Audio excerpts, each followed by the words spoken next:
Selamat malam. Sehari pasca pelantikan, Presiden Joko Widodo batal mengumumkan kabinetnya. Sementara itu, sejumlah nama yang kerap disebut mengisi bursa calon menteri berpotensi terjerat kasus korupsi. Jajaran Menteri Kabinet pemerintahan Presiden Jokowi masih jadi teka-teki. Dalam keterangannya, Presiden kembali tegaskan menteri yang berasal dari partai politik tak boleh rangkap jabatan. Tidak boleh ngerangkep jabatan. Kerja di satu tempat saja belum tentu benar kok.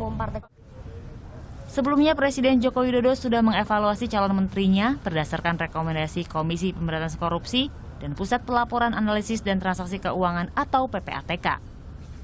Hasilnya, sejumlah nama calon menteri terindikasi memiliki catatan, bahkan nama-nama tersebut berpotensi menjadi tersangka.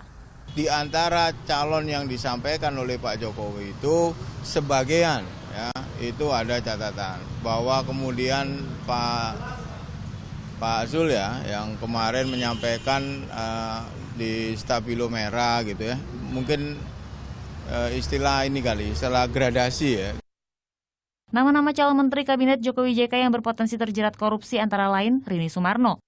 Ketua tim transisi Jokowi JK ini pernah diperiksa KPK terkait dugaan korupsi BLBI 2013 silam. Ketua Umum Partai Kebangkitan Bangsa Muhaimin Iskandar juga pernah diperiksa KPK terkait kasus dugaan suap di Kementerian Tenaga Kerja tahun 2011. Nama lain yang juga ada dalam catatan KPK adalah Direktur Utama PT Pelindo II, Richard Joslino. KPK memeriksanya April 2014 lalu atas kasus dugaan korupsi proyek pengadaan di PT Pelindo II. Sementara calon Menteri Kabinet Jokowi JK yang memiliki catatan PPATK adalah Gubernur Kalimantan Tengah Agustin Teras Narang.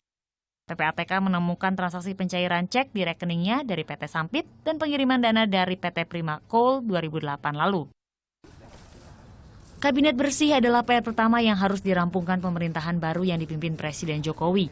Idealnya, menteri terpilih harus terbebas dari kepemilikan rekening gendut, bukan pengacara yang pernah menangani kasus korupsi, terlibat mafia peradilan, dan bukan pengusaha yang berhubungan dengan jabatan yang akan dijalaninya dalam kabinet. Tim Liputan melaporkan untuk NET.